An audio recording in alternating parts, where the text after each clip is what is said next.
Oke, assalamualaikum warahmatullahi wabarakatuh.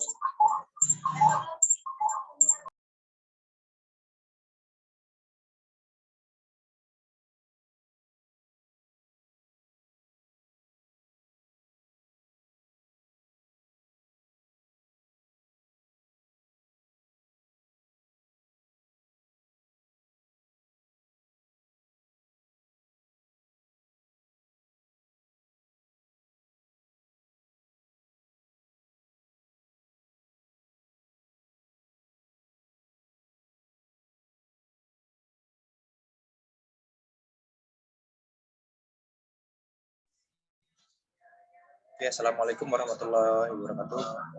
Perkenalkan, nama saya Muhammad Habib Sumayo.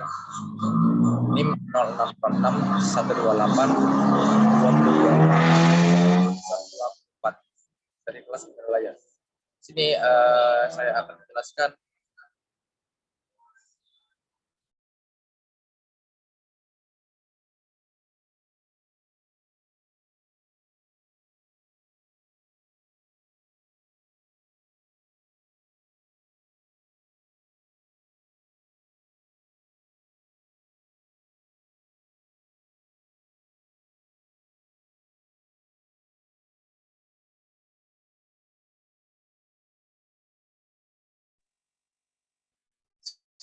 saya akan menjelaskan hakikat evaluasi pembelajaran. Jadi pada hakikatnya evaluasi pembelajaran adalah proses pengukuran dan penilaian terhadap suatu pembelajaran. Jadi di mana seseorang pendidik mengukur atau menilai peserta didik dengan menggunakan alat tes. Pengukuran alat tes ini bersifat kuantitatif dengan menggunakan perhitungan angka dalam mengukur hasil belajar peserta didik. Lalu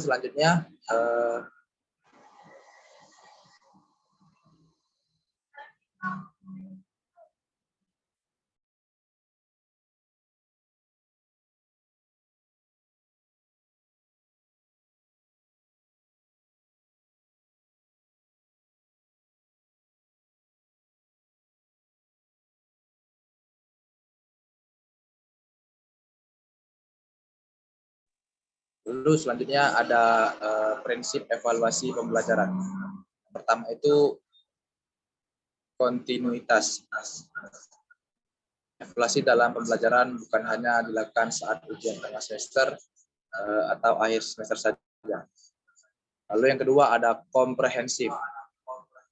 Tidak jarang beberapa guru hanya fokus pada aspek dari siswanya. Ketiga, sejatinya proses evaluasi pembelajaran yang dilakukan harus berkoordinasi dengan berbagai elemen yang turut andil dalam perkembangan siswa. Lalu yang keempat, objektif. Penilaian hasil dalam evaluasi belajar haruslah sifat objektif. Lalu yang kelima, ada praktis.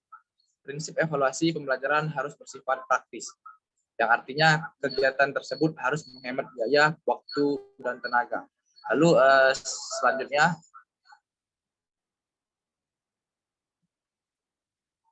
ada fungsi evaluasi pembelajaran. Fungsi utama dari evaluasi pembelajaran ini adalah untuk mengetahui sejauh mana kemajuan, perkembangan, serta keberhasilan peserta didik setelah melaksanakan proses pembelajaran. Dalam jangka waktu yang ditetapkan, selanjutnya hasil evaluasi pembelajaran dapat difungsikan dalam perbaikan cara belajar siswa. Lalu selanjutnya ada cara membuat kisi-kisi soal. Yang pertama, ada bentukan KD yang akan diukur, bentukan kompetensi dasar yang akan diukur sebagai bahan penilaian. KD ini mengacu pada kemampuan minimal yang harus dikuasai peserta didik. Setelah mempelajari materi tertentu, Anda bisa menyesuaikan dengan kurikulum yang berlaku. Lalu yang kedua adalah memilih materi yang esensial.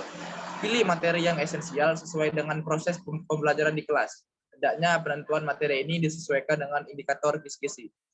Lalu yang ketiga ada merumuskan indikator memuat ciri-ciri yang bisa diukur sebagai petunjuk untuk membuat soal.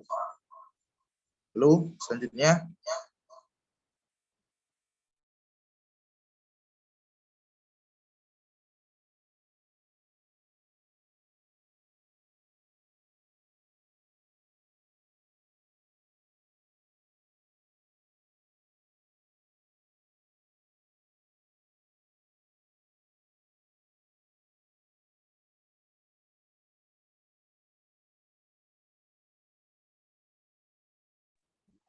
Lalu di sini cara membuat soal pilihan ganda atau esai. Yang pertama, gunakan pengalih yang masuk akal untuk jawaban yang salah. Yang kedua, gunakan format pertanyaan. Lalu yang ketiga, tekankan kemampuan berpikir tingkat tinggi. Dan yang keempat, peletakan jawaban yang benar. 5, tata bahasa yang baik dan benar. Dan yang keenam, hindari petunjuk untuk jawaban yang benar. Dan yang terakhir, yang 7, berikan instruksi yang jelas. Selanjutnya,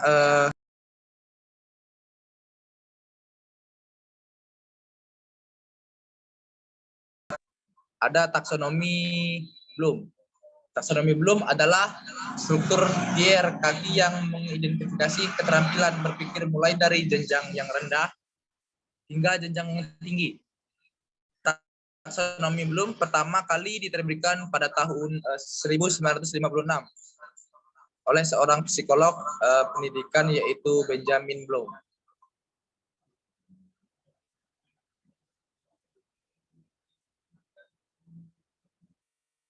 Lalu ada keterampilan berpikir kritis. Jadi berpikir kritis merupakan proses di mana pengetahuan dan keterampilan dikerahkan untuk memecahkan permasalahan yang muncul.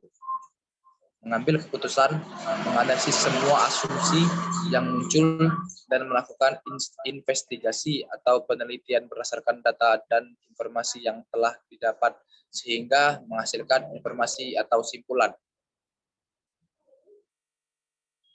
Oke, itu saja yang dapat saya sampaikan. Lebih kurang saya mohon ampun. Assalamualaikum warahmatullahi wabarakatuh.